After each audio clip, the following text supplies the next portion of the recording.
பிரியமானவர்களே, அன்பர் இயேசுவின் நல்ல நாமத்தில் வாழ்த்துக்கள். இன்றும் ஒரு அழகான வசனத்தோடு அன்பர் நம்மை சந்திக்கிறார். ஓசியா தீர்க்கதரிசியின் புத்தகம் 11ஆம் அதிகாரம் 3வது வசனம். நான் எப்ராயிமை கைப்பிடித்து நடக்க பழக்கினேன். பார்த்தீங்களா, எவ்வளவு ஒரு அழகான வசனம். நம்ம கையை பிடிச்சு நம்மை நடக்க பழக்குவிக்கிறவர் நம்முடைய ஆண்டவரா. பிரியமானவர்களே, யாராவது இவ்வளவு கேர் பண்ணுவாங்களா?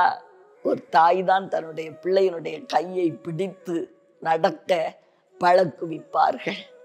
நாமும் கூட அருள்நாதருடைய கரத்தை பற்றி கொண்டு நடந்தா நம்ம விழமாட்டோம், பாதை தவறி போக மாட்டோம், வழி தப்ப மாட்டோம். நாம் விழுந்தாலும் அவர் நம்மை தூக்கி எடுக்கிறவர், சரியாய் வழிகாட்டுகிறவர். ஆதலால் அவருடைய கையை மட்டும் விட்டுறாதீங்க பிரியமானவர்களே.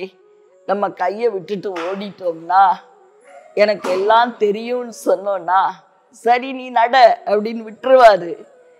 இல்லப்பா, எனக்கு நடக்க தெரியாது, எனக்கு நடக்க சொல்லித்தாரும் அப்படின்னு அவருடைய கையை உறுதியா பிடிச்சுக்கிட்டோம்னா சரியாய் நடக்க சொல்லி தருவார். அதனால் கையை விட்டுறாதீங்க பிரியமானவர்களே. ஒரு இடத்துக்கு போறதுக்கு ஜிபிஎஸ் போட்டு என்ன செய்வோம்?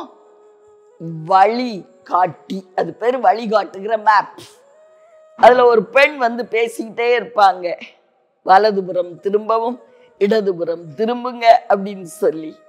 பிரியமானவர்களே, நம்ம அந்த பெண்ணுடைய சவுண்டை சரியா கேட்காம, வழிகாட்டுதலை சரியா கேட்காம, வலதுபுறம் திரும்பதுக்கு பதிலாக இடதுபுறம் திரும்பிட்டோம்னா இன்னொரு பாதையில போயிருவோம். ஐயையோ, நான் தப்பு செய்துட்டனே அப்படின்னு சொல்லி ஜிபிஎஸ் தூக்கி தூர போட்டுறாதீங்க.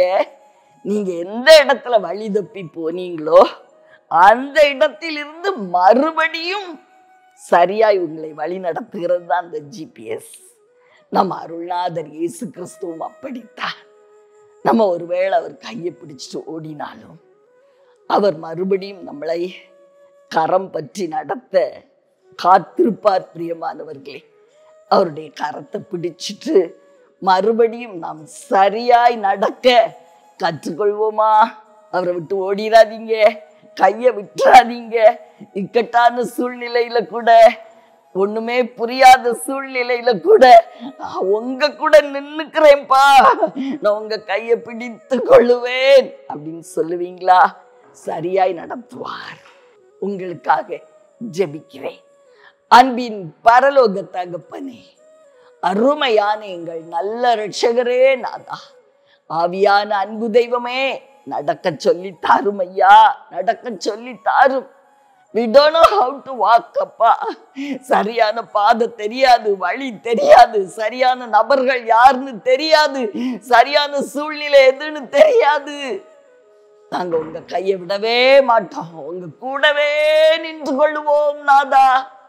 நடக்க சொல்லித்தார், நடக்க சொல்லித்தார், கைபிடித்து நடத்த இயேசுவின் நல்ல நாமத்தில் வெற்றியின் பாதையில் நடத்துவதற்காய் நன்றி பிதாவே. ஆமென், ஆமென்.